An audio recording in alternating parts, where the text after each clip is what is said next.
where we were last time. Wait, I also have a question. Sorry. Go ahead. About like not about protocol, but what you said needing we don't need to do deductions for intuitions. We don't need transcendental deduction. Kant doesn't need transcendental deduction for intuition. Because like there's a part in the transcendental logic, like page 144, where he talks about like around like A88, that part on Let, page 144. let me 1 second. Yes. And so he says like with the pure concept of understanding, on the other hand, begins the inescapable requirement to seek a transcendental deduction, not only of these concepts themselves, but also of space. And then later on, he like in that same part, he talks about how like concept arouse suspicion concern the validity and limits of their use, but they also make ambiguous the concept of space, which like sort of threw me off because he called space a concept twice in a row.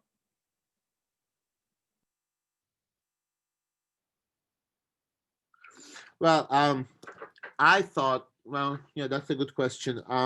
When I read the top, space is the pure form of intuition of that world. In that world, therefore, all geometric cognition is directly evident because it is based on a priori condition. Objects are, so he's talking here about space as used in science. That's what I thought. So on the other hand, the use of the concept of space in this science does not apply to external world of sense. If you look at the sentence right before that, the end of it says geometry is used to space. Say it again. Sorry. Your voice is always like, are you using headphones? Yeah, sorry. Is this any better? Holding it closer. That is very much better. Yes. Okay, I'll do that. The sentence before the one you just read, ends, or I'll just read it. Geometry using nothing but a priori cognitions follows its course securely without needing to ask philosophy for certificate of the base. Yeah. So in this sense, is the concept of space just like what geometry uses to make triangles and separate triangles from like circles and squares? Yes, and but I think that Daniel's question still stands because there we are talking about the concept of space that requires justification.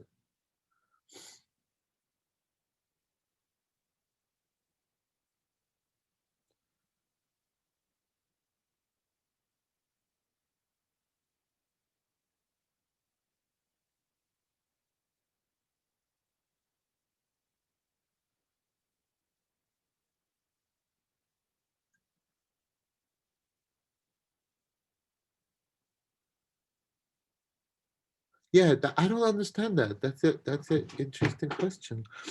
So yeah, I'm totally at a loss here. I need to think about this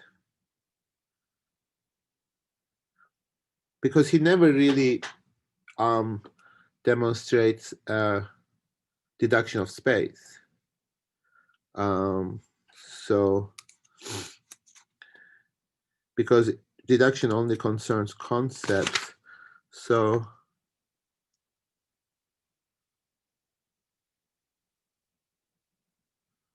yet even if it be granted that the only possible kind of deduction of pure a priori cognition is one along the transcendental path, this is on page 144 at the top, that still does not show that this deduction is inescapably necessary. Okay.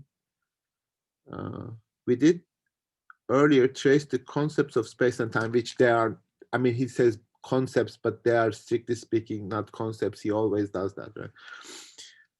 They are sources by means of a transcendental.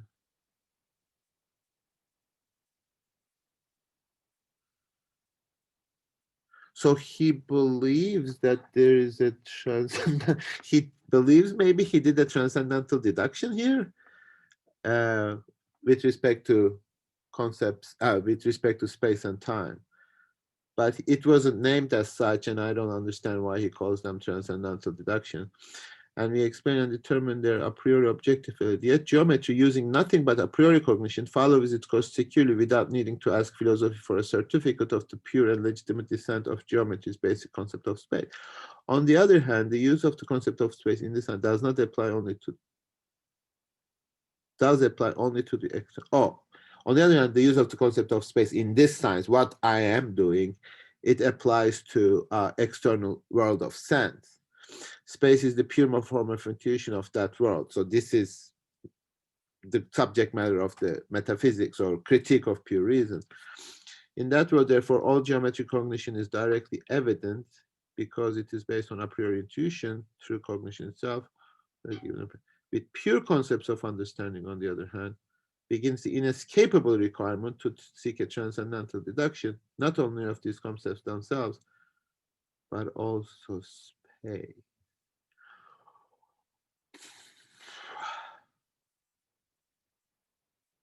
It doesn't even do with respect to space. Um, they are then concepts not based on experience or experience. They cannot explain them.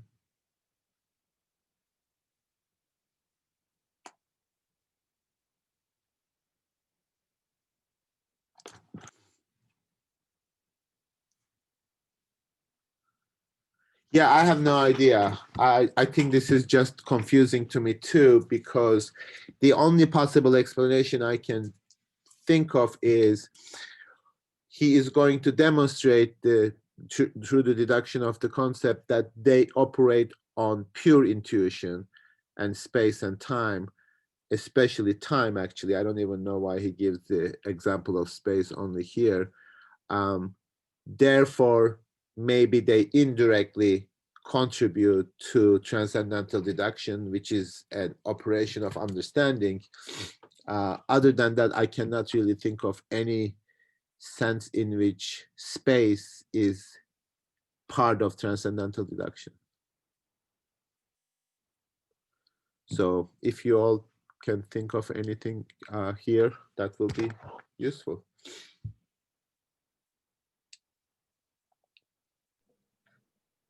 But like, because yeah, I guess I was also confused as to why he didn't mention time, because he usually mentions them together, and so maybe could it possibly have to do with something about how, because space has to do with always like with external world, does that have something to do with it? That's a good point. Yes, maybe because space concerns the outer intuition and therefore uh, concerns external world. Somehow, if it is a form of intuition for our own sensibility, then we need to justify to use it with respect to the external world. But he doesn't justify that, other than what he did in Transcendental Aesthetic by the metaphysical exposition of the concept, saying that we cannot perceive empty space, space can never be annulled and taken away. Uh, but those are justifications at exposition, but is it a deduction? That's it. That I believe is not the case. So, um, yeah, I don't know.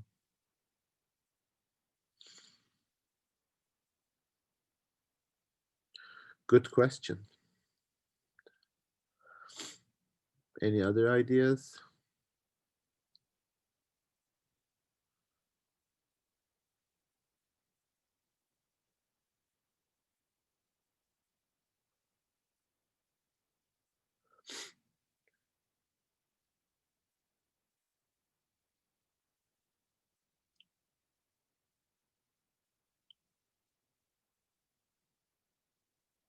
Yeah.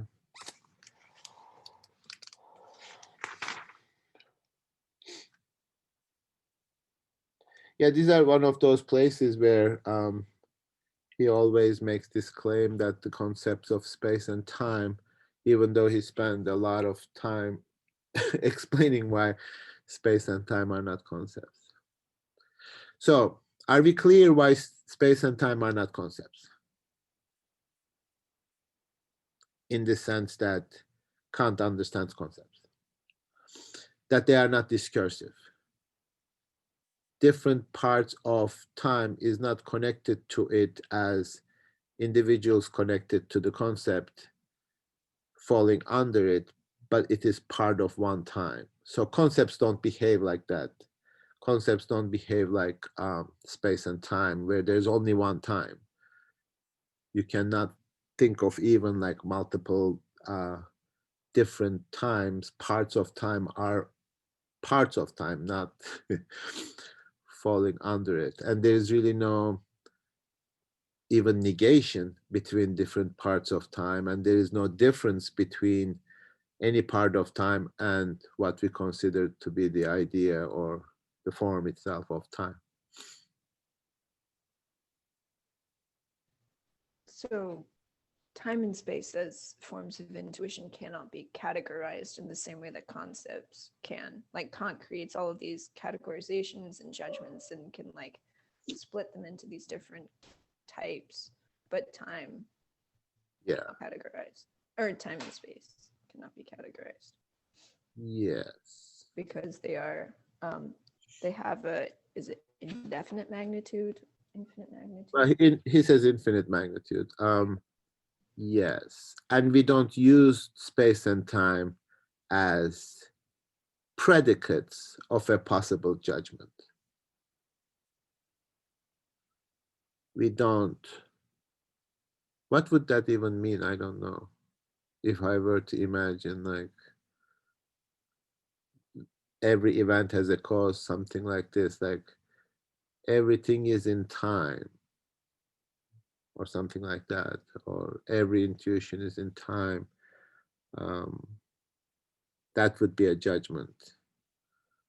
But that's not how our intuition works. Our intuition is more sort of this passive, affected by the stimulus or the external as well as inner sense. It's always in time.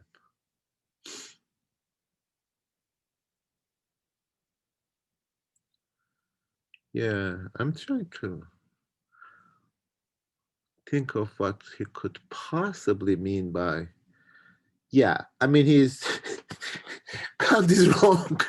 He is wrong with respect to his own understanding of his philosophy. So he should have edited that part, I think. So I don't understand why how a possible deduction of space, other than what he already did in transcendental aesthetic, is possible.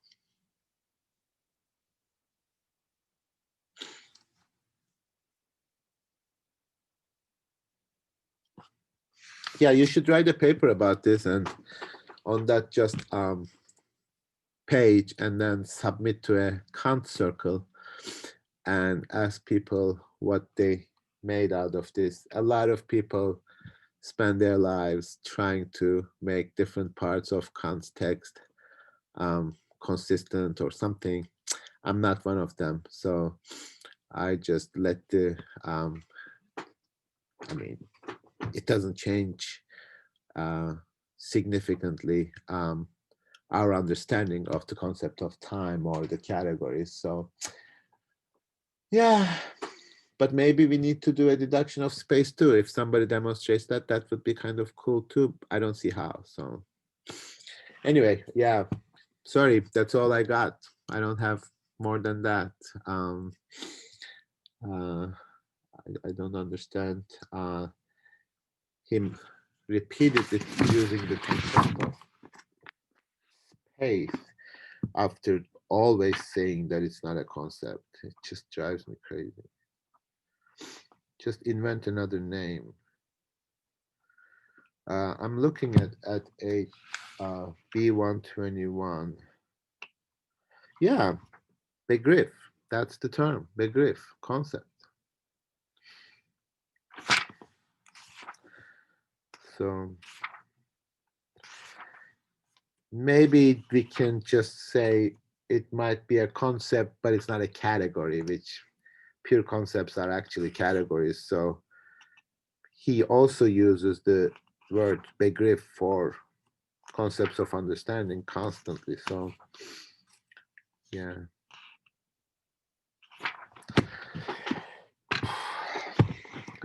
Okay.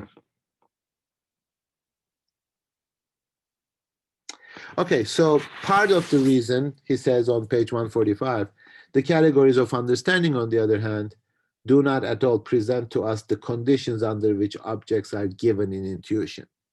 So the conditions under which objects are given in intuition are space and time. Therefore, objects can indeed appear to us without having to refer necessarily to functions of understanding, and hence without the understanding containing the a priori conditions of these objects. But they cannot be given to us without space and time. So therefore, they don't really need the deduction. Concepts do. Thus, we find here a difficulty that we did not encounter in the realm of objectivity, how subjective conditions of thought could have objective validity, how they could yield conditions for the possibility of cognitions of objects. For appearances can indeed be given in intuition without functions of understanding. Well, again, can they really? I mean, if they can, that it really makes concepts of understanding categories a little bit superfluous. It's logically possible that they can be given, but the fact is they are never given as such. So that's also a little bit ambiguous in our understanding. So of Kant, let me take the concept of cause. This concept signifies a special kind of synthesis whereupon the occurrence of something A, something quite different B, is posited according to a rule. And that's the why appearances should contain anything like that is not evident a priori. I say a priori because experience cannot be adduced as proof, since we must be able to establish this concept of objective validity a priori. So deduction is not an empirical proof. Deduction is not coming from the empirical observation of the experience and looking at it and somehow trying to figure out whether we use concepts or not. This is important to understand because this deduction is not an empirical proof. It is a transcendental deduction because we are concentrating on the a priori condition, which means we are concentrating on what makes that experience possible a priori, not looking at the experience and trying to figure out what makes that experience possible in the experience. And that's it. Go ahead. I had a question about functions of understanding. Can functions, because a function is the act of arranging presentations under one presentation. All books are under the concept of one book. Does that act of function, or do functions, can they be positive and negative? In the sense that you can say, these are all books, this is not a book, and that's still the act of arranging things under one presentation. It's already implied in that act, I think, yes. Okay. That's why I keep saying every inclusion is an exclusion. Every predication is actually necessarily an infinite judgment. So logic implied that if I am if I say I am a proud American, then I'm saying that, well, first of all, there are not proud Americans, but also there are other people who should not be proud, or all sorts of implications follow from that. So you can't just sort of say, oh, I'm just identifying myself and what I say has no implications for anybody else. And just like that, like if I say this is a book, yes, formally, I'm also saying that it is not something else, and those other things are not book, etc. So categorization necessarily has all these implications, one way or the other.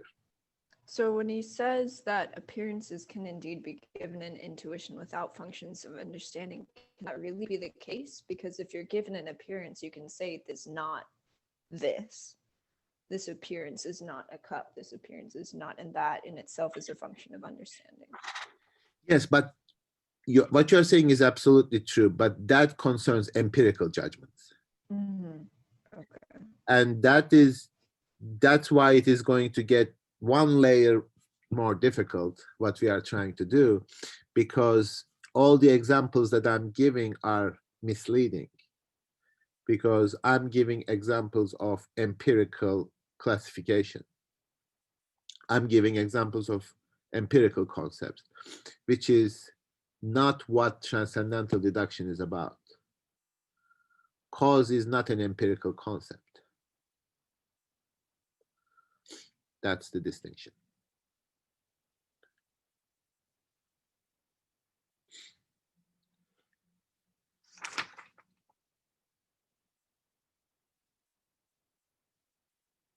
Okay, then he continues. For while it is evident that objects of sensible intuition must conform to the formal conditions of tangibility lying a priori in the mind, since otherwise they would not be objects for us, it is not so easy to see the inference whereby they must, in addition, conform to the conditions that the understanding requires for the synthetic unity of thought. Now, what are you saying? Are you saying they can be given or they must conform to this? Unless they conform to this, they will not be given. Do you see the difference? Can you say the first part? Either they must conform or they cannot be given, or Okay.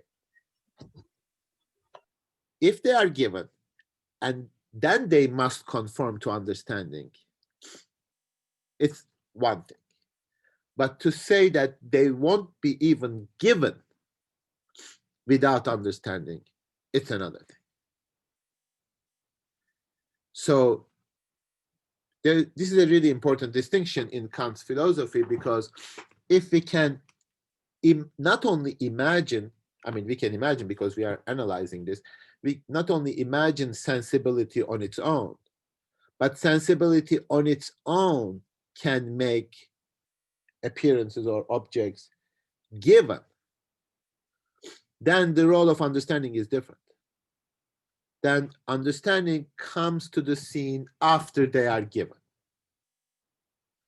But deduction's whole point, as far as I can see, and that makes Kant's claim more interesting and more radical and more compelling, is that sensibility itself won't even function without understanding. And that's a really important distinction, because if sensibility could function without understanding, then human registering of data could be duplicated. So we can say we perceive just like my phone hears what I say, right? So there is a machine. Because we have sensibility without understanding, we can construct a machine that would not only mimic, but exactly duplicate, cover human sensibility. My hearing is not different than Siri hearing me.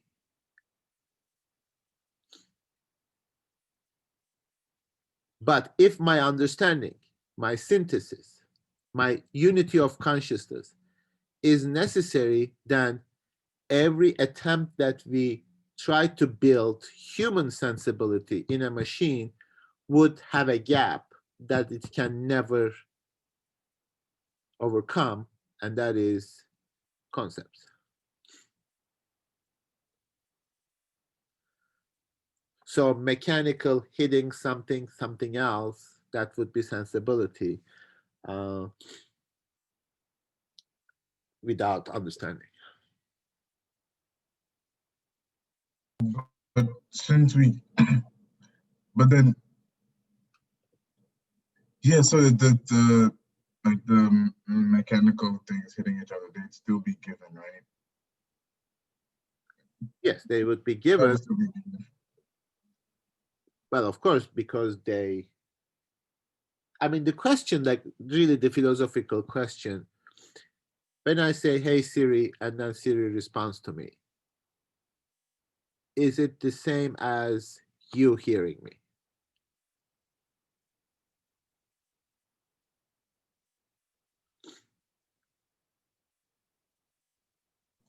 Probably yes.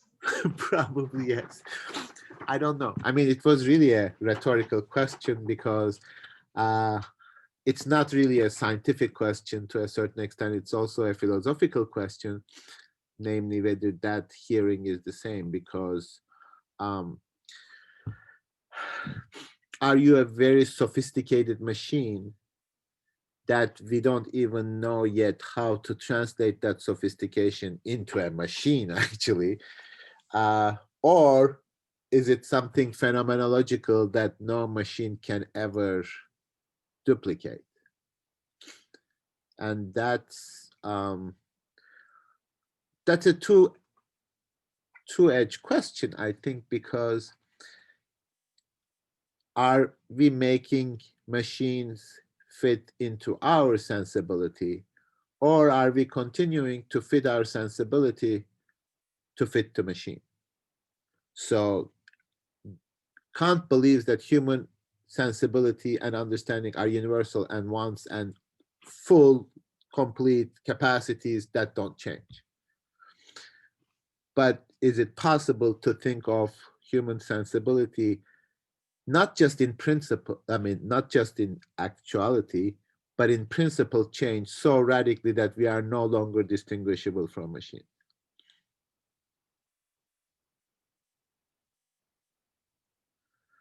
Because this whole idea of, okay, so when I say something to you, you hear sounds, but you don't just hear physical sounds. That sounds always already processed as words, meaningful, English, make sense.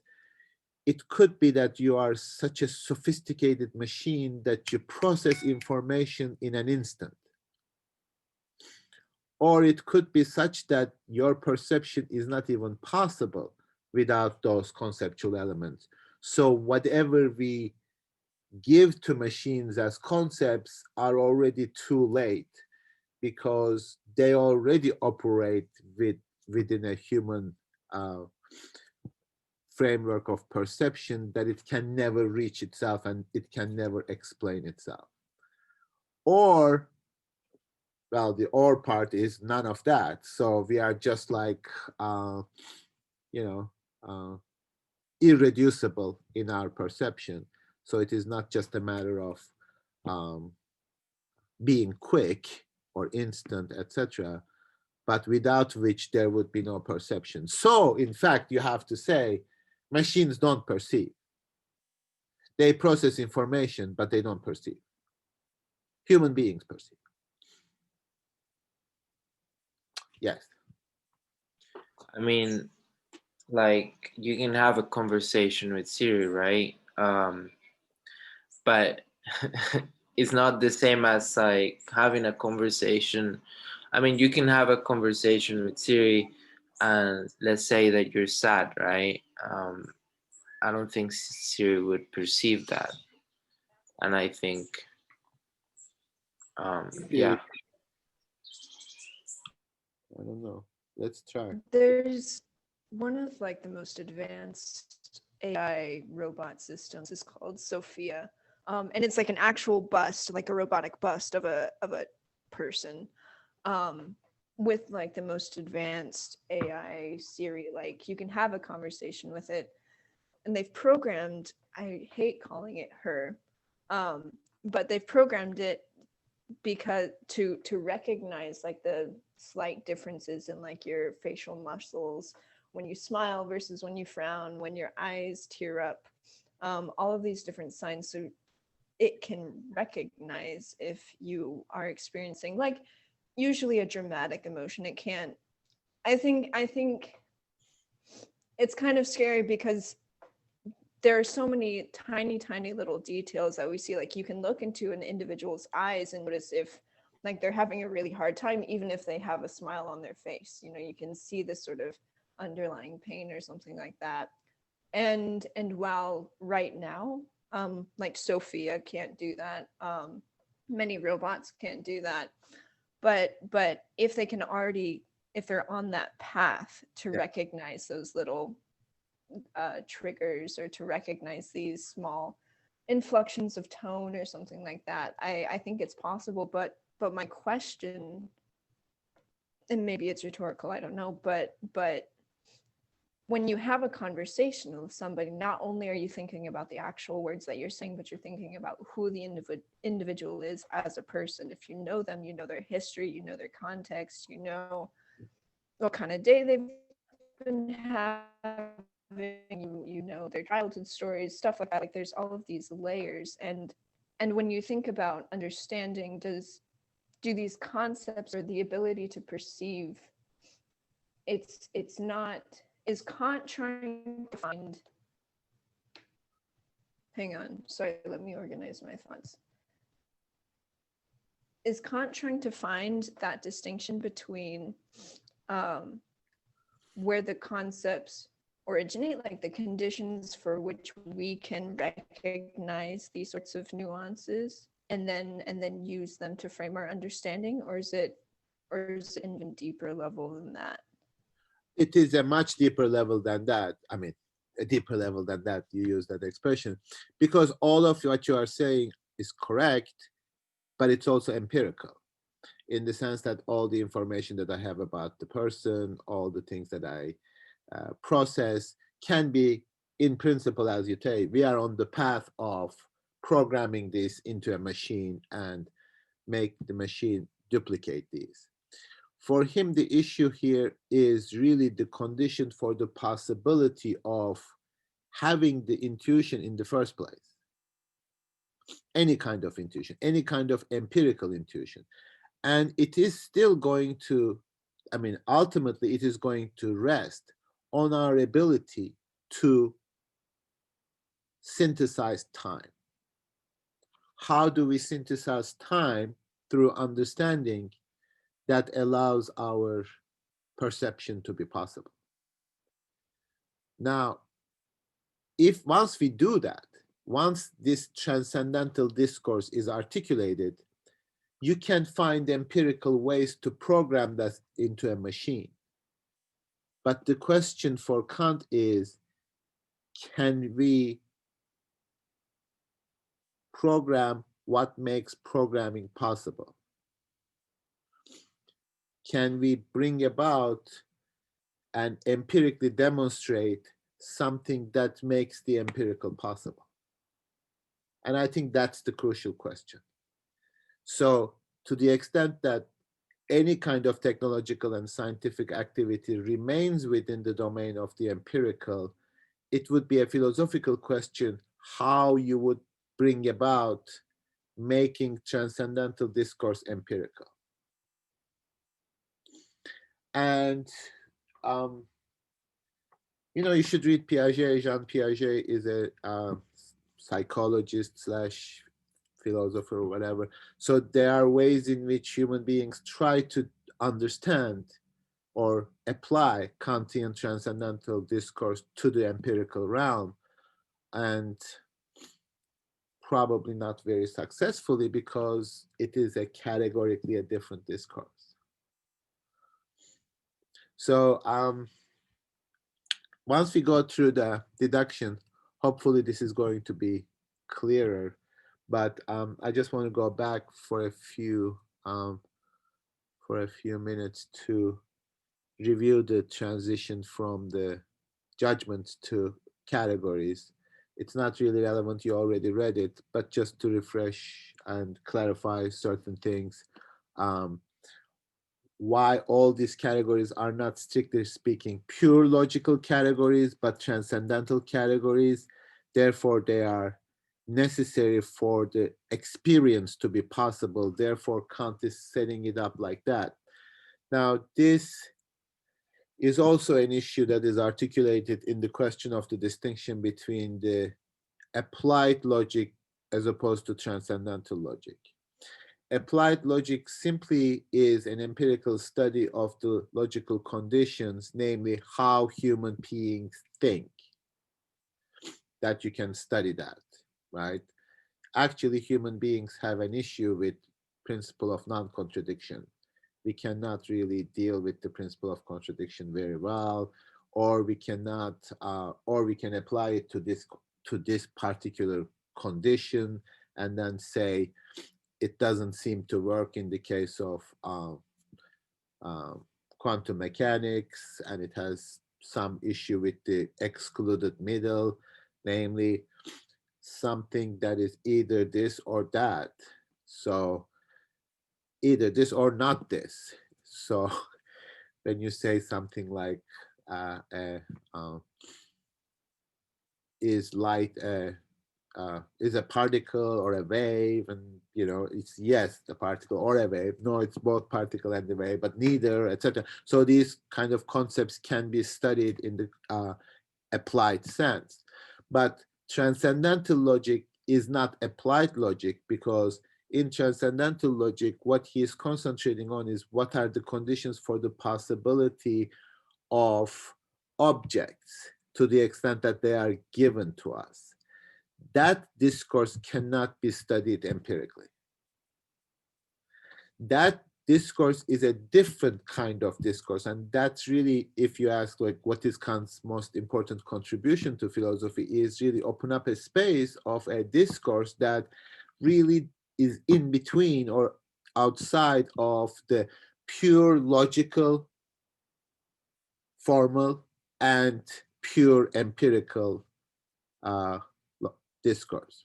So it is not science. It will never be science, to the extent that science always works with proofs, evidence, empirical demonstration. Yes, Esther.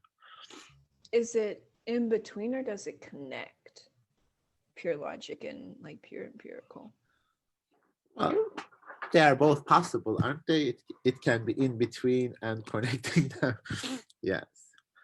Um, but I mean, connecting in the sense of making the empirical possible. What does it mean for us for something to be an object of experience? Which really sort of defined philosophy afterwards. Like today, we never really ask this naive question of this is an object, and how do I demonstrate X, Y, Z with respect to this object or something like that. This is all a transcendental discourse, which subsequently in Hegel will take a different, and then in Heidegger it will take a different. But philosophy is, after Kant, never simply a discourse about the world or simply about the ideas. It's always about a relationship. So you're saying that it's standing in between the empirical and the conceptual, because this is the study about the possibility, the conditions of possibility of objects to be given to us. Yeah. So it deals both the possibility conditions, which are purely like conceptual, and also the object, which is purely like empirical. Yes.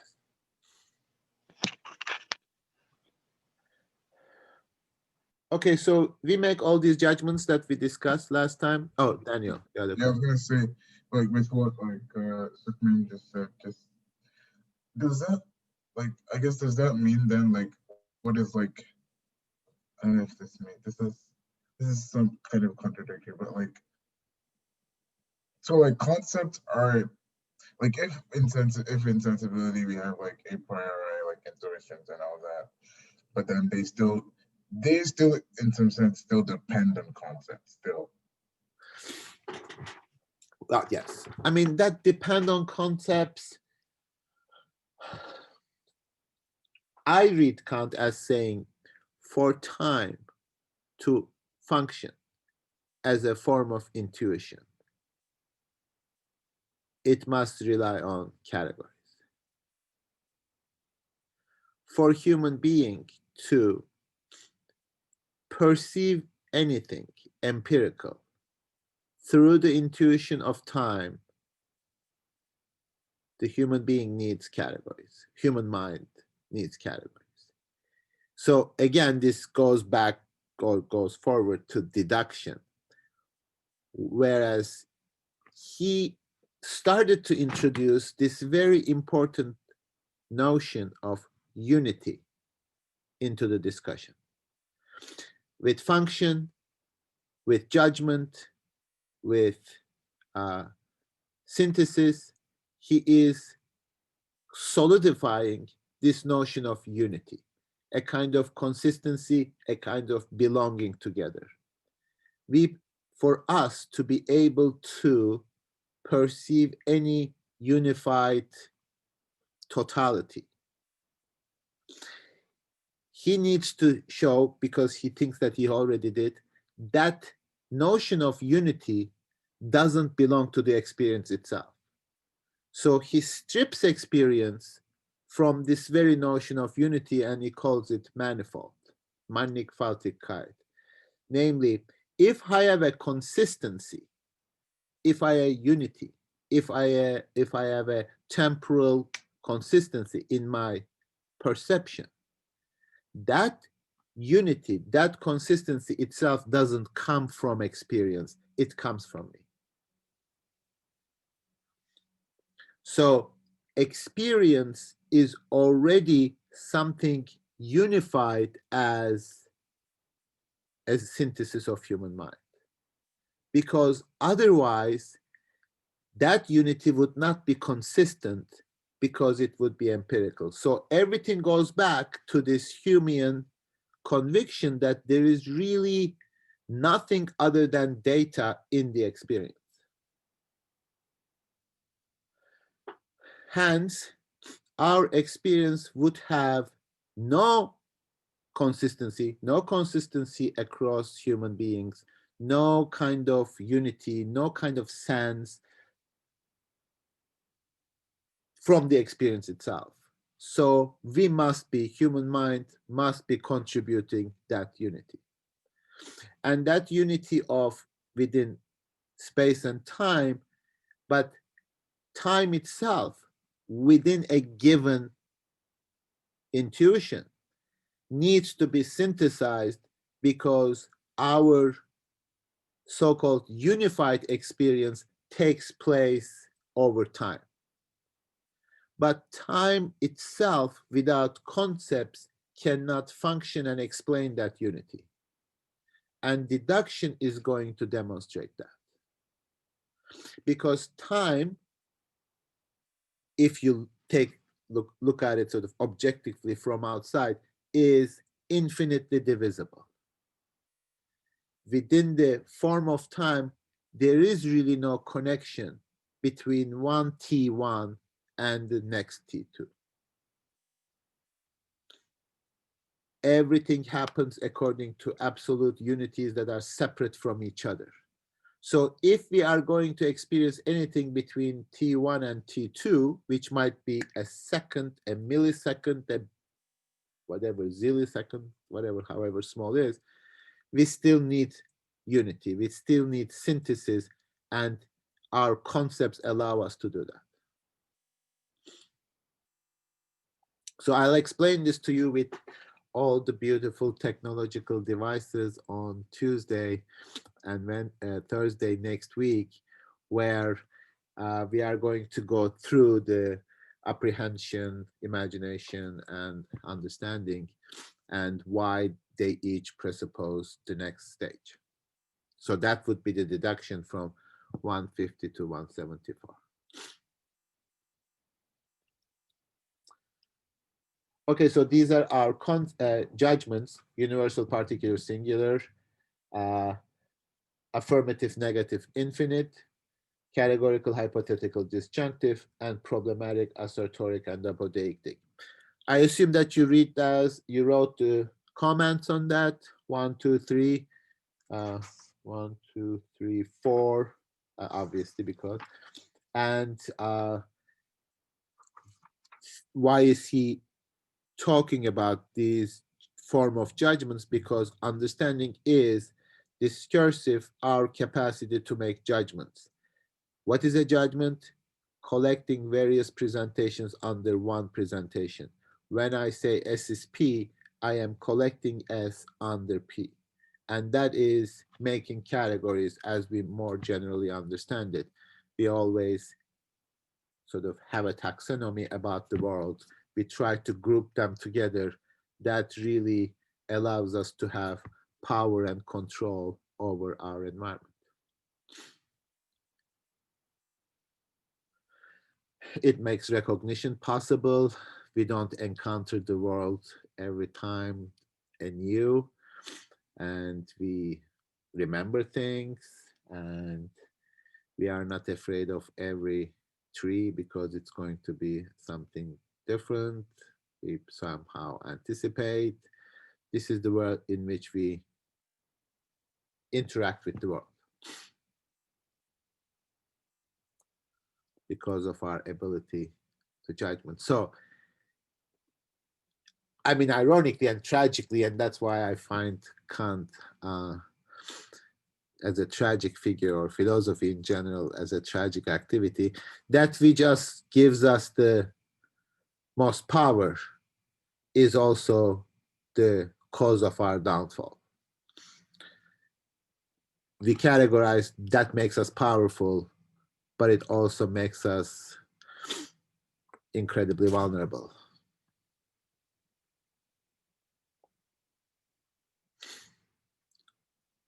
What do you mean by vulnerable? Well, because other people categorize us in terms of our race, ethnicity, internationality, etc., and judge us accordingly, and we become both racists and victims, or cannot expect anything new. We can't relate to each other in a fundamental level, because whenever we look at each other, we see categories. We see like, oh, this is a non-American person. I mean, we can't have that basic human encounter because we empowered ourselves with categories that somehow puts these limits upon other people.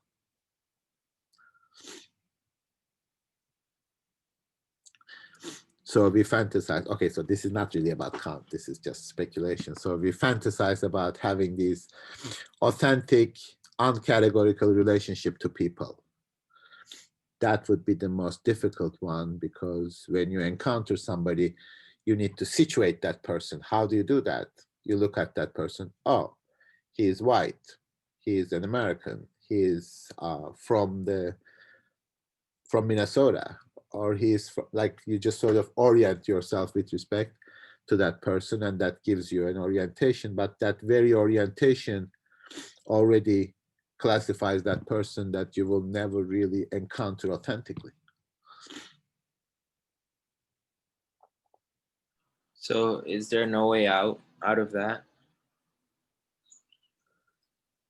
There's always a way out. You can always die and then it's over.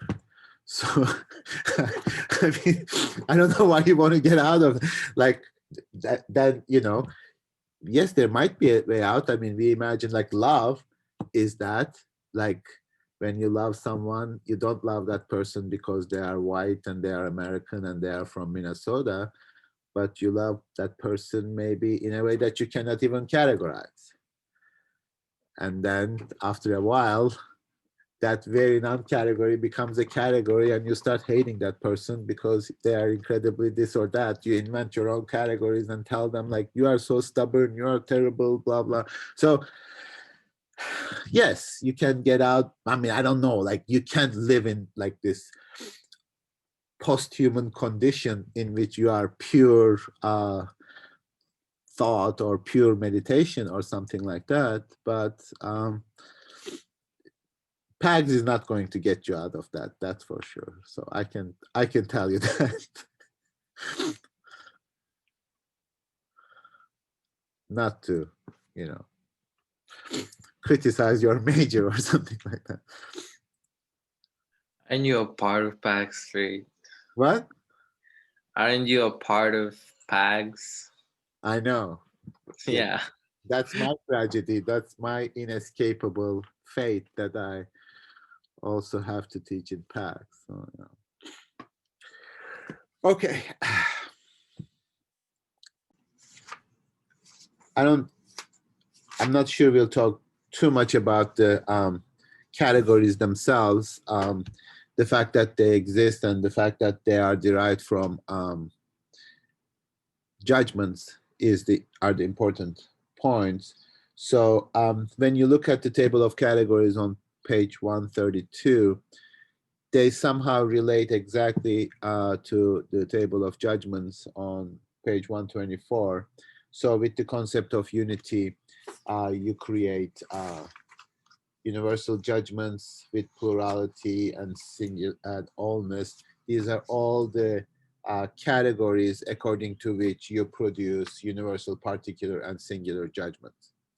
And the same with reality, negation, um, and limitation. So affirmative, negative, and infinite. As you see, affirmative goes with reality, negative goes with negation, and infinite goes with limitation. So you see the parallels. So, but the point here is we are using categories to make judgments. So categories are the predicates of a judgment. So when we make a judgment of categorical, for example, that is using the substance as the predicate of the judgment. And if it is hypothetical, then we say if then. So that is the form of causality. If something, then something else. Those are formally reflecting the structure of judgments. So, and he says sometimes in logic, these judgments, not all of them are necessary, but in transcendental logic, they are, because they all concern different way of synthesizing experience. And this is what we are going to concentrate, where we are mostly going to concentrate on the hypothetical judgment, the predicate of which is causality, because that's really the, as far as I'm concerned, the heart of the matter in terms of how it initially makes the concept of experience possible in relation to time. And that's really the key form of intuition that he is concentrating on. So he makes a number of observations about the categories. The first two are the qualitative. This is on your in your question too. Dynamical versus mathematical categories. Quantity and quality are mathematical, and modality and relation are dynamical categories. So the first concern the quantity of the experience, which is really not, I mean, if we were reading Kant the whole book, then we would get into those because they lead to different kinds of synthetic a priori propositions.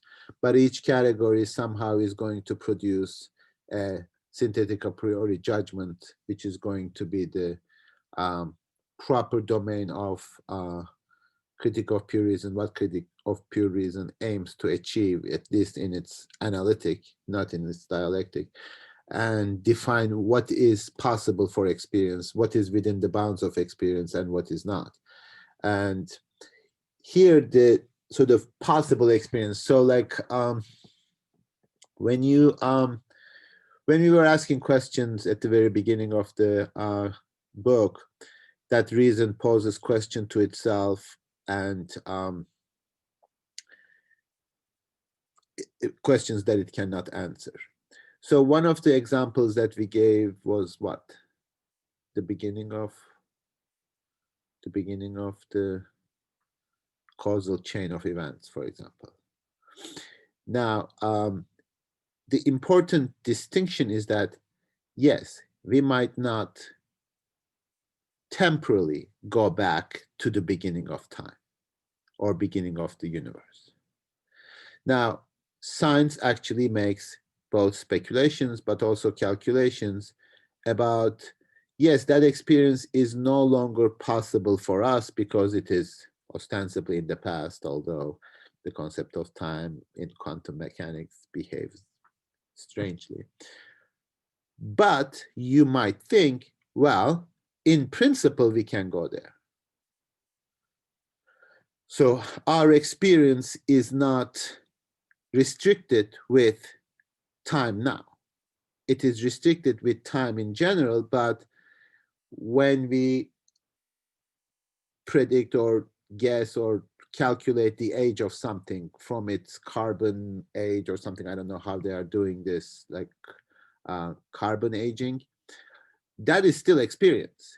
Now, we were not there in time to have that experience of the coming into being of that object, but within our experience, since it is the bounds of possible experience, then we can calculate it. So we have history, we have carbon aging, we can make statements about the past and sometimes even about the future, although that's a little different. So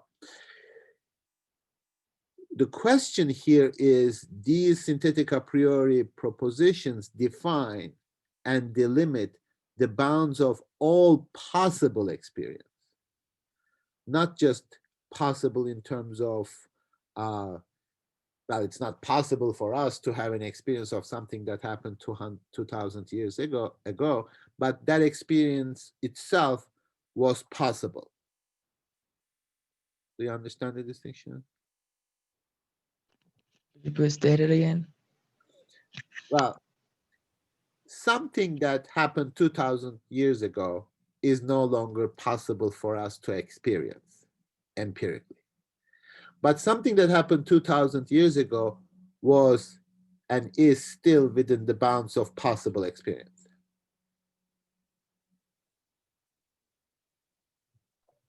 Is it in regards to us or just like human?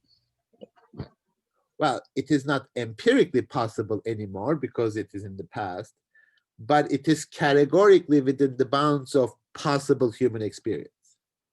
Namely, whatever happened 2,000 years ago still happened in space and time.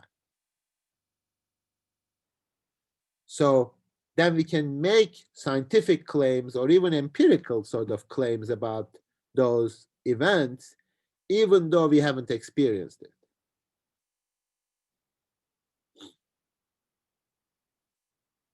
Right? So synthetic a priori propositions, these kind of pure concepts, categories, define not possible experience now, here, etc., but possible experience categorically in general. What is a what should it conform in order to be a possible experience for human being?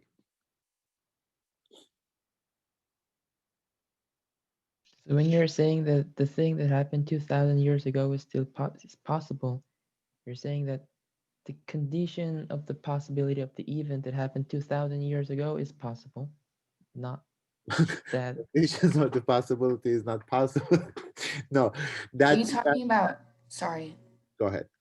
you're talking about like just experiencing like the remains of it, right? Like it's not like the event itself, but like because it happens within space and time, we're able to experience like the aftermath, what is left, Okay, via like the carbon dating or whatever. Like, let me clarify one more time. Even though we will never experience that event that happened 2,000 years ago, that event is still within the bounds of possible experience. Therefore, we can make scientific claims about it. Like we can still empirically determine it. What's that? We can still empirically determine that thing that happened. That's the.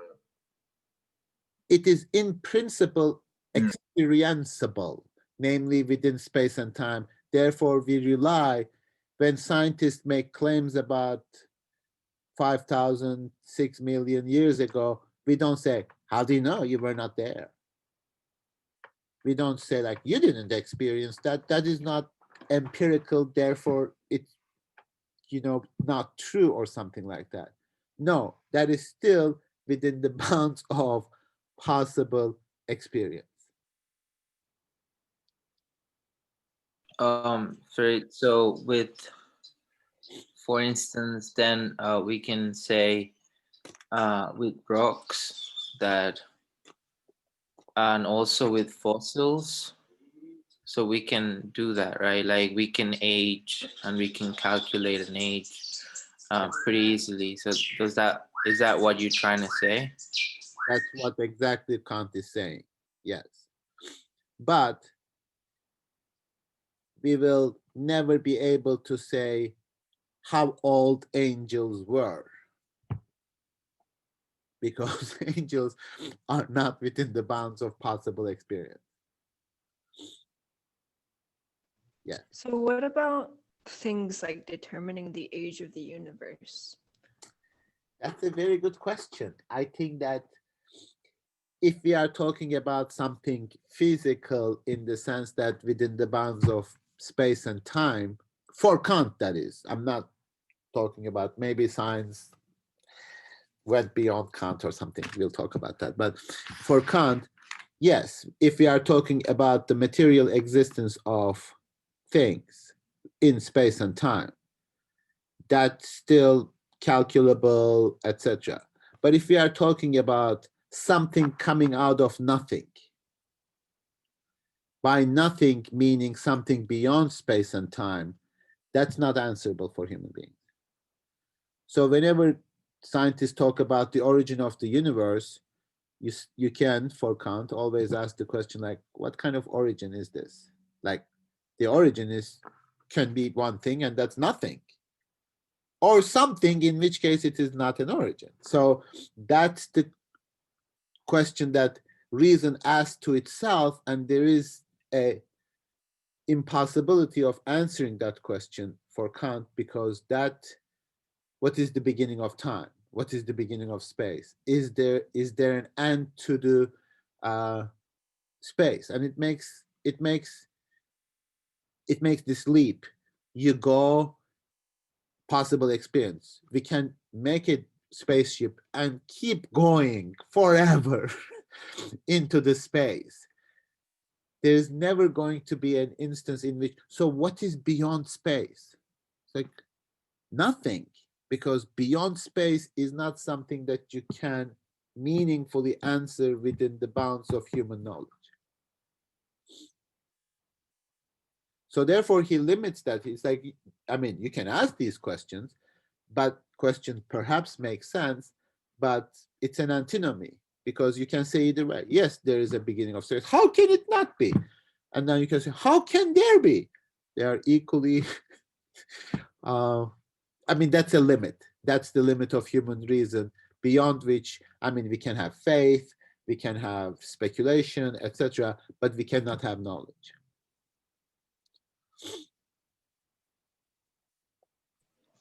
Um, Go ahead. I have a question about, like, would that boundary changes as human knowledge expand? Or like, for The bo- example, the universe, we kind of discover that later on. I feel like that there as universe exists outside of Earth. So because of that, the possibility of what we can know also expand. The possibility of what we can know beyond space and time cannot expand. What we empirically know within space and time definitely expands all the time. So the distinction for Kant is, it depends on how you formulate the question.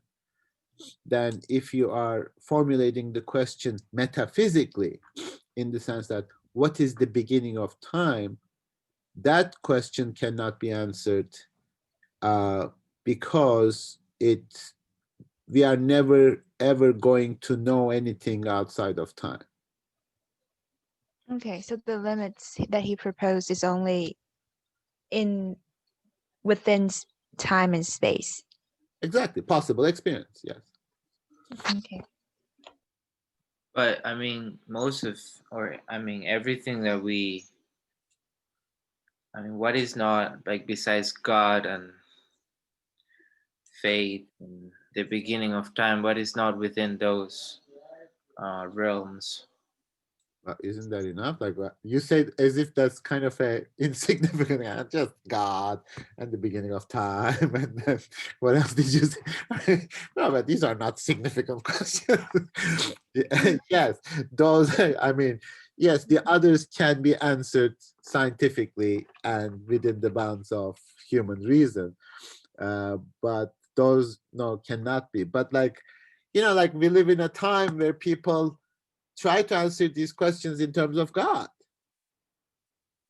I mean, they say like God created the universe. And it's like, can there be a metaphysical, scientific answer to that? No. And then when religion tries to explain it in terms of God did this way, that way, the question you should ask, are you talking about the bounds of our experience? Because if you are not, that's BS. But if you are talking about something beyond the bounds of experience and speculating, that's a question of faith.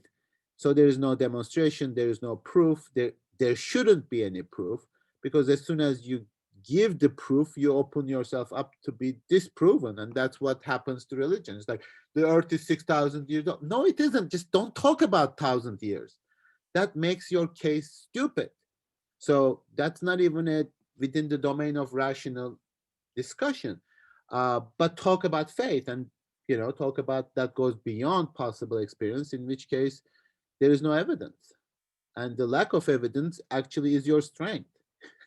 Because if you give evidence, then you are. So, yes, that's an enormously important question, according to which we try to make decisions on this earth within space and time on the basis of ideas that are outside of space and time. And you can't have that. You shouldn't have that. I mean, that's irrational for Kant. Like, Um, I should not do something because a creature that exists out of space and time told me so. Anyway, I don't want to offend anybody's faith and belief, etc. So this is really a technical philosophical point. So I'm not making fun of faith or anything like that. So yeah, go ahead, Ez. but Wait a I second. wonder, Just one. uh, Yeah, go ahead. I wonder how we can make all these claims about things that are happening in our mind. I mean, we can only like know if about the object, about the matter that we um uh experience, that we perceive with our sensibility. But we cannot really like sense our mind as an object. So in that sense, I guess it's something similar to God or angel. We just assume it to be there, but Well, I mean, okay, so what you say is problematic in two ways. First, that's all what science does. It tells us how we perceive. Psychology, biology, physiology, neurology, all they are doing empirically describing how we perceive.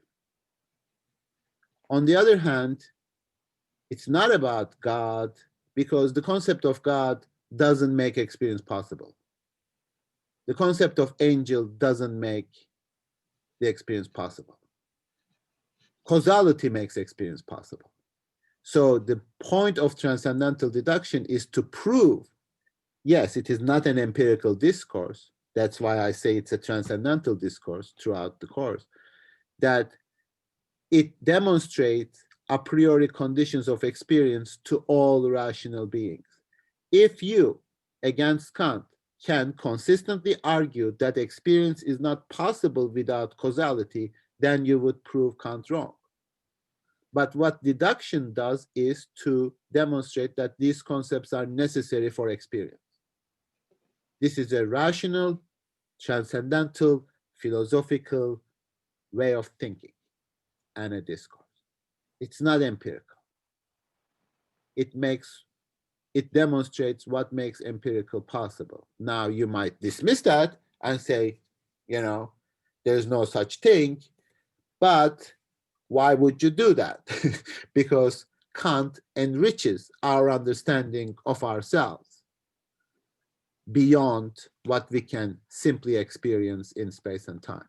So yes, there is a legitimate question to be asked with respect to the status of transcendental discourse. Namely, what are you talking about? What is it that you are talking about? If everything that you are talking about comes from experience, no, I'm not talking about that. I'm talking about the condition that makes experience possible. If you want to say you cannot talk about that, then you need to explain how experience is possible. Because by forbidding Kant to, or anybody for that matter, to have any argument or claim about that discourse, you are actually, according to Kant, hiding all the assumptions that you make transcendentally without spelling them out, going to the empirical. So according to Kant and after Kant, science operates with a host of presuppositions that it never questions, that it never puts on the table and justifies. World is an object, a collection of objects, and we know that through observation. This is what Heidegger in 20th century criticizes about the status of scientific discourse. Then it becomes dogmatic. Then you are not really explaining your fundamental presuppositions. What makes that experience possible? How do we rely on that experience? And you already go beyond that experience. You always make claims like this is a scientific law. It's like, how do you know? Did you empirically study all possible instantiations? No. So what is the status of this discourse?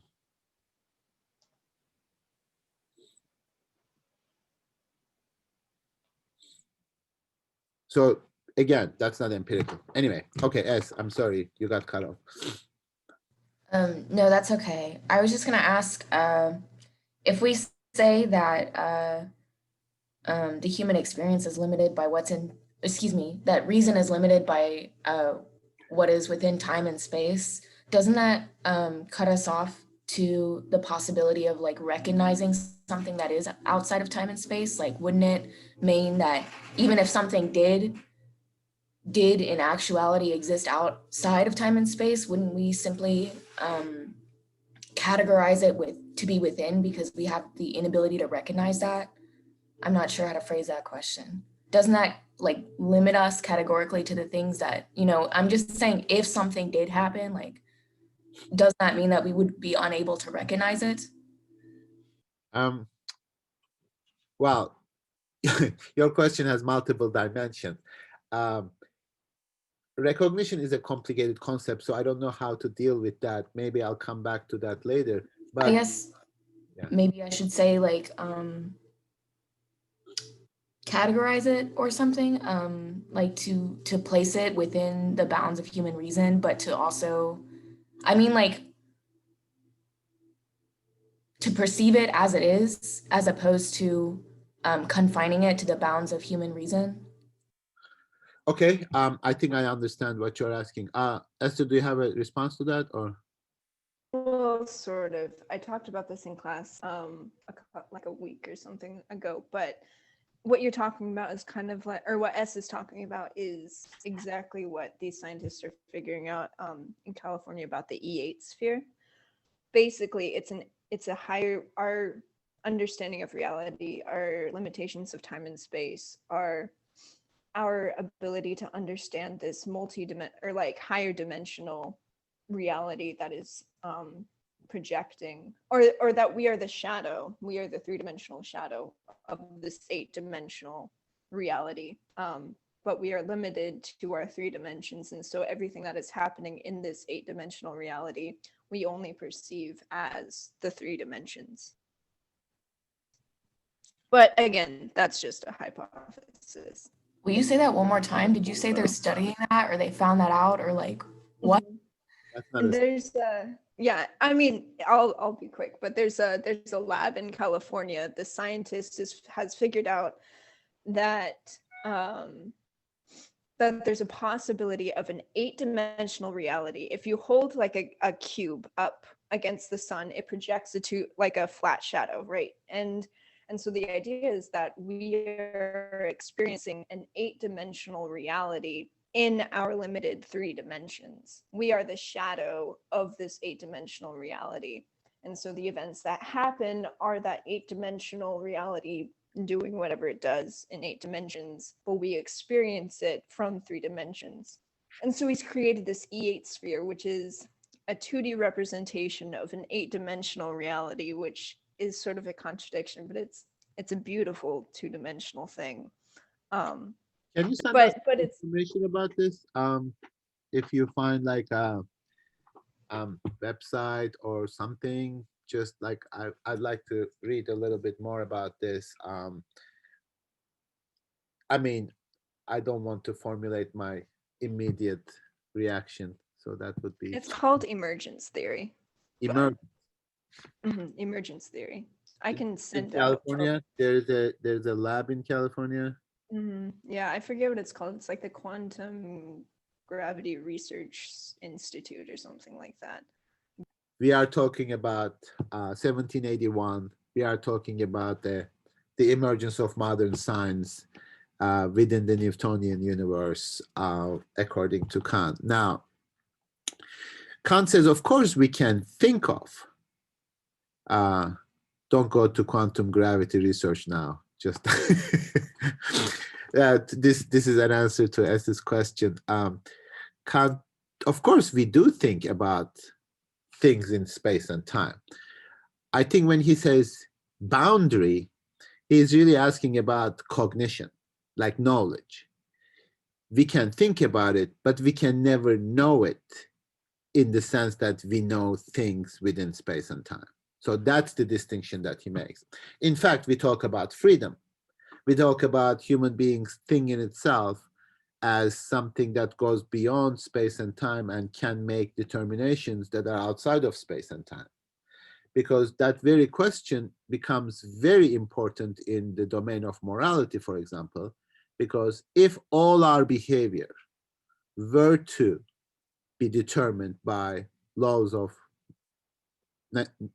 nature and according to causality, natural causality, then there would be no possibility of human morality, because everything that we do by virtue of being done would not only be possible, but necessary and inescapable, therefore justifiable. So you cannot say to anybody, why did you do that? And you say, what do you mean? Laws of nature. I did it because it works according to time. I act in space and time. Therefore, there's a cause for everything that I do. I don't know, but I didn't do it. I just followed the laws of nature. So in morality, we do presuppose that things are not just the way that they are, but they ought to be different. They should be different. You should not have done that. That's kind of like the first step of thinking about morality. And you are right. And you are right to think like, then we are appealing to something beyond space and time, because if we were simply appealing to space and time, we couldn't even have meaningfully asked that question. What should I have done? Well, what do you mean? I'm just doing whatever my body and my inclinations tell me to do. So reason in its practical application, even though it doesn't have a theoretical knowledge of morality, has a way of classifying something beyond space and time as freedom. Freedom. And that concept, for example, for Kant is at least possible, but you cannot have a science of morality. You can also only have a rational discourse about morality, which is not science, which also opens up this entire philosophical way of thinking that knowledge is never one-dimensional. Knowledge is never one. It has human mind, with Hegel, becomes philosophical knowledge is beyond scientific knowledge. It doesn't simply follow the rules of scientific knowledge, which theoretical knowledge would, but that doesn't mean that it is superstition or meaningless, etc. Kant himself allows the possibility of a priori principles on morality. So there are multiple ways in which we relate to the world. And knowledge, scientific knowledge, is one of them. There is morality, there is culture, there is religion as well. So you're right to think that that we would never be able to categorize it scientifically. Yeah. Okay, I just have a follow-up question to that because in context of like the infinite or infinity, because it's like I know that Kant says that this is like maybe I'm not understanding correctly, but a property of space, or a dimension of space, but I just guess I'm not really understanding why he says that, as opposed to making like the infinite something similar to space and time, because it's we intuit it, but we never experience it. We know what it is. You know what I'm saying? We can conceptualize it. We hold that. It's a part of our reason to know what the infinite is, but we never experience it. You know what I'm saying? But we know what it is. I'm not really sure how to phrase that question. It seems to be like a similar, like kind of a priori intuition, like a pure intuition, because there's no way to empirically experience that, but we use it practically all the time. Yes, we make infinite judgments, as he says on page 124. We do make such judgments. But the question as to whether something is infinite or not would be an empirical question. And that judgment would be empty unless we experience what we judge within space and time. Then I can say, like, anything that I don't experience, I can attribute the predicate of being infinite. But I cannot demonstrate that scientifically. So, because that is not within the bounds of possible experience. Now, I do agree with I have a little bit of an issue with him calling space and time infinite magnitude. What I tried to explain when we were discussing transcendental aesthetic is indefinite, namely, we cannot find its limit. It's one thing to say that we cannot find its limit. It's another thing to say that it has no limit. So as soon as we move in space and in time, that is always, as far as we know, it's always going to be given to us. So there is never going to be there was these medieval pictures of like, this is the end of the universe. This is where it ends. Like whenever scientists talk about the universe, that is to me, either a semantically or semantically a problematic notion. Are we talking about physical things that are in space and time, or are we talking about an idea? And that's why I wouldn't call it. So human reason, according to him, cannot answer the question of actual infinity within space and time. But you're absolutely right. It makes judgments and understands semantically what that means. Just like, we use a lot of concepts like that without having absolutely no idea what we are talking about. It is a semantic universe in which I say infinite, you situate it in terms of differentiating it from other signs, etc. But in actual physical terms, we don't know what we are talking about. My mind, my imagination doesn't even encompass it. Infinite. I just like, I keep going all the time. I guess that's the sense that I'm talking about though, because like when I say infinite to you, you get the sense that you keep going. Like it's an indicator for a directionality. Yes, maybe, but it's not. I mean, infinite can be like sort of like, if time is infinite, then it's not only infinite to one direction to the future, but it's also infinite towards the past, which I don't even know what I'm talking about. I don't even know it makes sense. But we came here, so it must be finite because we are here. Something led me to be here. So am I like a point on the line of infinity? It just doesn't make sense.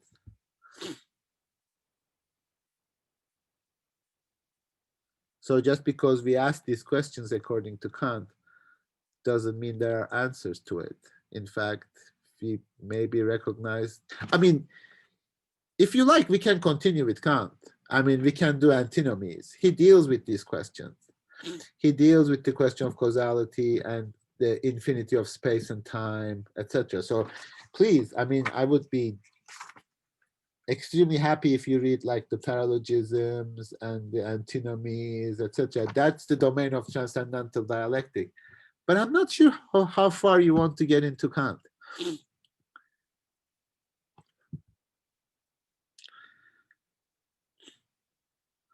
I mean, we can talk about these issues without necessarily reading all those sections, which we cannot. But for Kant, there's a whole discussion called transcendental dialectic about those very questions. Is Okay. it Yeah. possible to just create another one of these like short classes that simply focuses on Kant? Like not, maybe not for this specific term, but another term. Short class? What does that mean? Like the small terms, the 7-week course. Well, it looks very likely that we are going to continue with this model next year. It does. I'm not sure yet. So I don't know how many of us will survive COVID, etc. Go back to, do you want a break again? Yes, let's take a break. Okay. Let's just say 11:05 will be our sort of both explaining the concept of synthesis and how deduction takes place, etc. Just, I want to set it up a little bit within the next 20-25 minutes for Tuesday, and then you'll be ready to work on your own. So as I said, he first introduces the concept of synthesis on page 130. We already discussed that, you already read it. In the most general sense of the term, I mean the act of, like it's an act, something you do. Now this is important because whenever he says that it's an act, and we are going to talk about this, a synthesis that is done in time. Therefore, we are going to talk about empirical synthesis. And what you need to remember is that there are two aspects of intuitions that are given to us through transcendental aesthetic, through the discussion of transcendental aesthetic.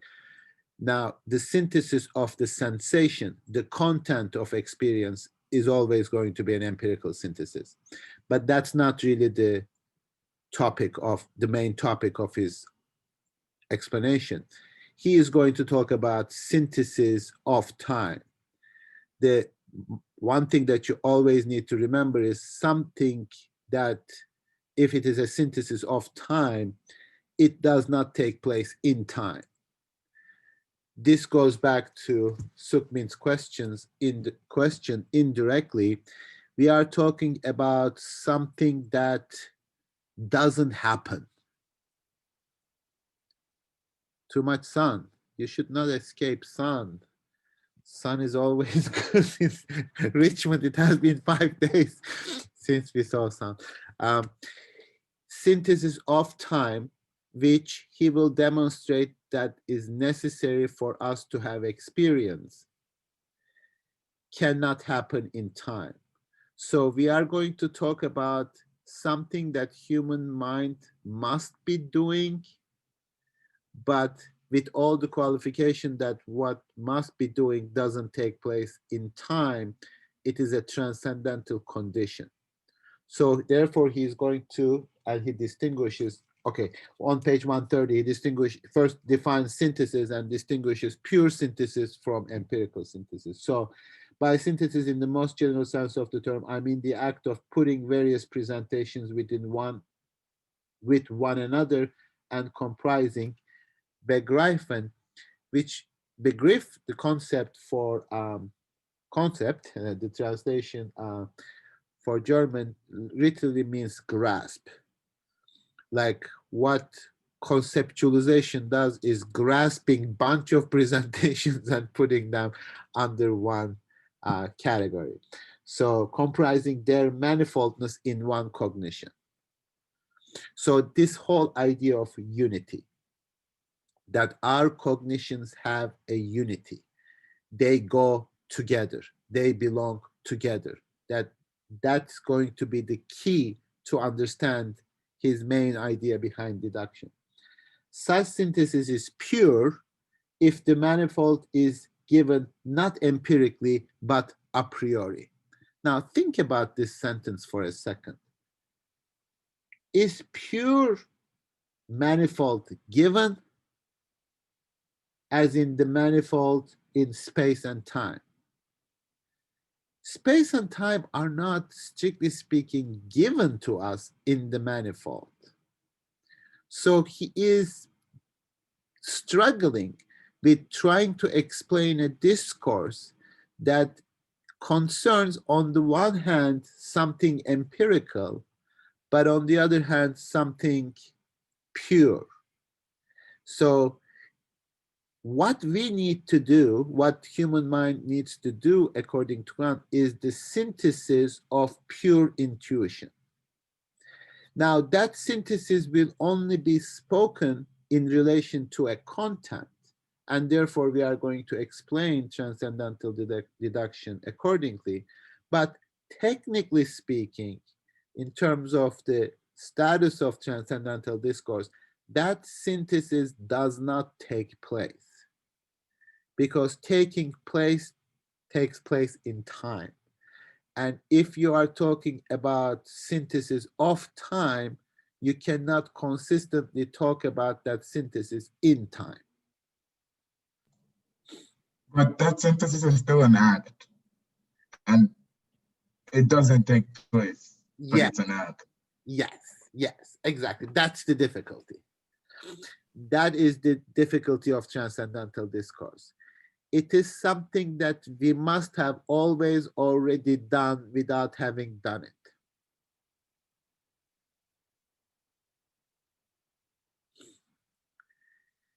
This becomes, as a thought, a very productive in the 21st century in deconstruction, for example. Derrida loves this concept because, I mean, not in this form, but in this form, because this is sort of not just transcendental, but this whole discussion of always already, like it must be presupposed, it must have happened, but we cannot empirically find a place where it happened. So human perception always comes too late. Yes, Sukmin. First of all, what does it mean? Human perception comes always too late. What was that again? Yeah, because it has presuppositions. It has Oh, presuppositions that we cannot understand in time. okay. And does this action of synthesizing pure intuition without being in time, does it have anything to do with the term spontaneity they've been talking about? Well, spontaneity is something that belongs to understanding to that extent, yes. But we need concepts in order to synthesize time. That's what he's going to demonstrate in the transcendental deduction. And yes, all of this is spontaneous, but spontaneous still suggests that something, an act that takes place in time. Oh, okay. So don't be misled. I mean, of course, it is spontaneity, but it is the condition for the possibility. So this will really lead us to question the status of transcendental discourse. What kind of a discourse is this? This is not about something that Kant empirically observes in human by looking at how human beings are seeing. So this kind of paradoxical nature is you cannot understand understanding as an object. You cannot understand or perceive perception as an object. So this opens up this whole idea of self-reflexivity, like human beings analyzing its own perception is always already too late because its perception has all the presuppositions of what it is trying to answer. And I remember the phrase in the prior page that every cognition starts with experience, right? Uh-huh. But then I don't really see the connection between this synthesis of pure intuition and experience. Well, because we are going to talk about empirical synthesis, the necessity of empirical synthesis for cognition. And we are going to step back and say, for this empirical synthesis to be possible, there must be a prior synthesis. That would be the pure synthesis. So experience would presuppose the pure concepts and pure synthesis through concepts. And but that pure synthesis without experience wouldn't yield to cognition. It would be nothing. So you always need the content for us to have knowledge. So therefore he says, I grant to empiricism that the material of our knowledge comes from experience, but the form of it, it's still a formal act, formal synthesis has to take place prior. By prior, not temporal priority, as I repeatedly said, but a necessary and universal condition. Also, does this sort of have anything with what he means by like synthesis as such being produced by the imagination? Yes, for example, he says something like synthesis as such, as we shall see hereafter, this is on page 130, is the mere effect produced by the imagination, which is a blind but indispensable function of the soul, without which we would have no cognition whatsoever, but of which we are conscious only very rarely. I mean, this is almost like speaking like a mystic or something. Like this is the like blind power of imagination that I cannot. So he got into trouble for this because this is in the A deduction, I mean A version. And then he tried to explain that in a more rational terms in the B deduction. But what makes it really interesting is really, to me, is the A deduction still. So pure synthesis, he says. Now, pure synthesis. What does define the pureness of a synthesis? That it is about the form of intuition. So we synthesize what is given to us in intuition, but it is an empirical synthesis if it is the synthesis of the content of intuition. But if it is the synthesis of form of the intuition, that it's a pure synthesis. So pure synthesis is the pure synthesis of time. We synthesize time. We must have always already synthesized time because the unity of time is not provided by empirical things that happen in time. So pure synthesis yields to pure concept of understanding. By pure synthesis, I mean the synthesis that's just on a basis of a synthetic a priori unity. And then he gives the example of mathematics, don't be confused. Hence, under this concept of unity, manifold synthesis becomes necessary. Now, bringing various presentations under a concept A task dealt with is done analytically, but bringing not presentation, but the pure synthesis of presentations to concept. Bringing not presentations, but the pure synthesis of presentations to concepts is transcendental logic. The first that we must be given a priori in order to recognize any object is the manifold of intuition. This comes from experience. The second thing is the synthesis of this manifold by the imagination. But this synthesis does not yield cognition. The third, in order to cognize an object that we encounter, is the concepts which give unity to this pure synthesis and which consists solely in the presentation of this necessary unity. And these concepts are rest of understanding. So this is all a little summary of what is going to come next week. So if you don't understand this, this is fine. But we have to have apprehension, reproduction, recognition. These are all three syntheses that he's going to discuss in the A deduction. But the most important thing is the same function that gives unity to various presentations in a judgment. Now, this concerns understanding. This concerns concepts, right? Presentation in a judgment, because in judgment we use concept. Also gives unity to the mere synthesis of presentations in an intuition. So understanding, doing synthesis, is also providing unity to our intuitions, because our intuitions are not given to us in a unified way. Here he sort of opens up the connection between sensibility and understanding. We make concepts, we make judgments, but when we are intuiting things, we are also making judgments, saying that these parts of the intuition belong together. Now, next week, this will be much clearer, hopefully.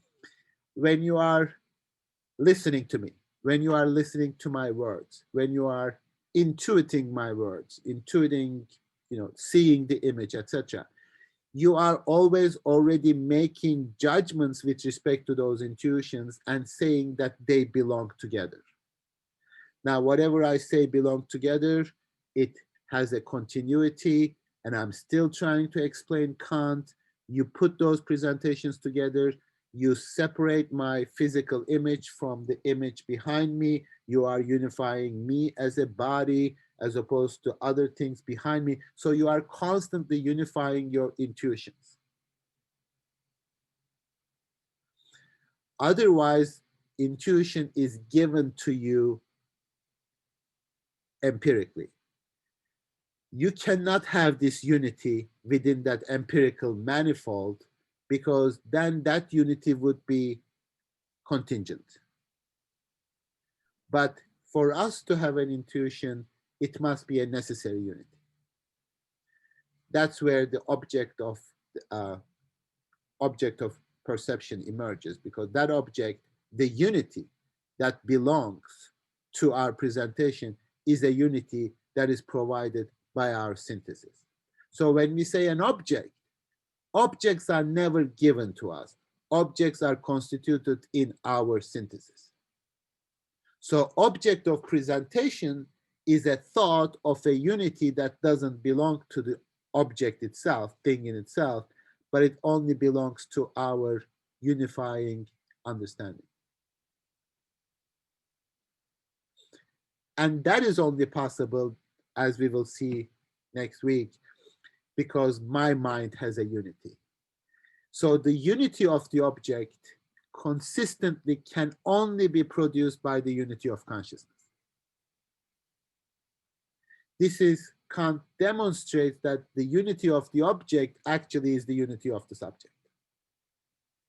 Because the unity of the object cannot come from the object, because that would be an empirical unity and not a necessary unity.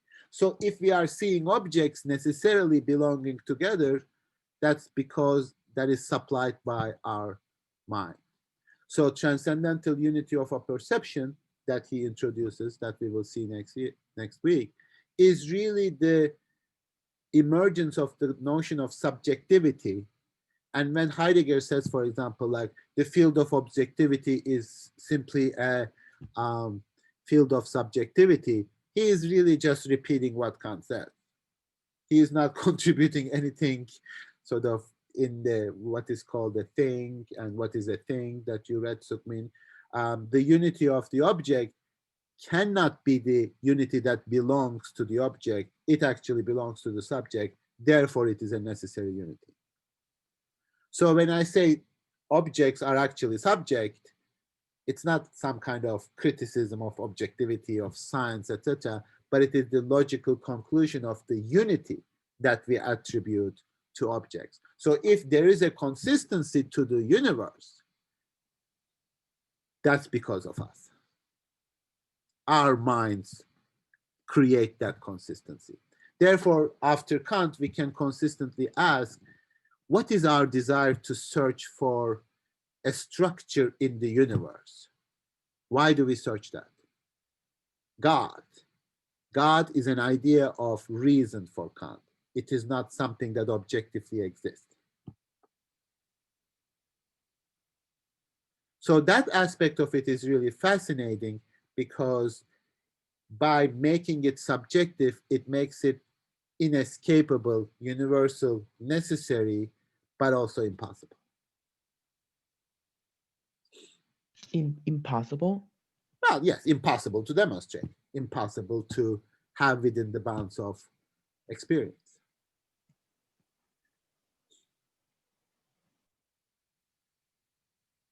That has obviously, I mean, pretty obvious implications that we already know today, but we cannot really trace how we came to this point. So, like if somebody were to say to you, like, look, this is God, you wouldn't believe them, right? Because that is inconsistent with the concept of God, that God must be there over there, a finite entity. So our experience is formed by concepts of unity, and we search for unity beyond the bounds of this experience. And that's another question, for example, like God or immortality, etc. These are questions that reason produces from the principles, and the most fundamental principle is the principle of unity. Our experience has a consistency. And we will see precisely what our experience look like if we didn't have that unity, and how Kant explains the whole process of synthesizing, starting on page 141, 150, 151 is 150 is actually where it all starts, and then we'll cover maybe 12, 13 pages next week. But read up to page 174.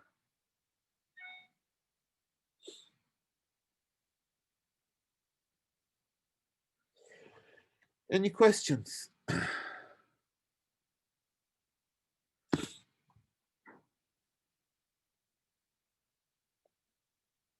So, I mean, this is not about Kant, but I want to ask of your opinion. But do you think that how to say intuitional presentations, I mean, manifolds without concept can be possible anyhow? Any possibility for that?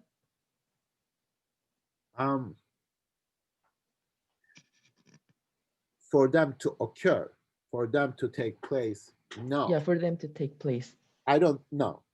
I think I can, in my mind, make a separation and treat it as if it were on its own. But that never really occurs. But imagine it.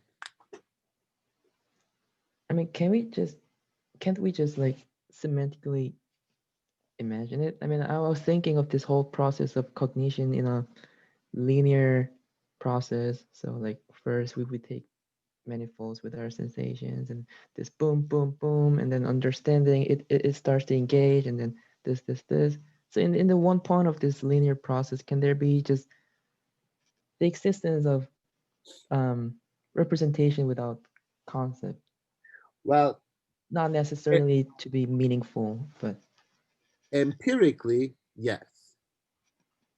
Now, of course, I can have presentations of a book without having the concept of book, right? I don't know the concept. I never really used it. I see, like the first time I see leaves, I don't have a concept of leaves. I don't put them under one presentation and form a concept. So empirically, yes. Empirically, it is a linear process that goes from now to the future. But transcendentally, and that's going to be the trickiest part in terms of conditions for the possibility, this synthesis actually is going to go backwards. Backwards is also misleading because that is still one directional. But the synthesis of time, I keep saying that that's the most difficult thing to wrap your minds around, is synthesis of time does not take place in time. So it's not going to be a linear process. It's not even going to be a process. oh yeah. It is just a presupposition. And it is very difficult to move to our presuppositions because these are not empirical presuppositions. These are not like, I presuppose that all people are X, Y, Z kind of prejudices, etc. No, these are fundamental presuppositions of the way in which our mind functions. We cannot undo them. We cannot empirically articulate them. I mean, we can empirically talk about them, but we cannot empirically demonstrate them. So therefore, this is a synthesis of time that is at stake. And I keep saying this, hopefully, hoping that one day it will make sense. Synthesis of time doesn't take place in time. It's really tricky. Yes, it is. I mean, that's why philosophical discourse becomes so complicated after that Kant. And by the time you get to Hegel, it's impossible. Because we are used to talking about things that are out there and things that are just simply in our mind. That's rationalism and empiricism. They are either like innate ideas or objects that we see. And after Kant, philosophical discourse is about in between, their connection, etc. So we need to talk about relations rather than things. So that's a very crucial change within the history of philosophy.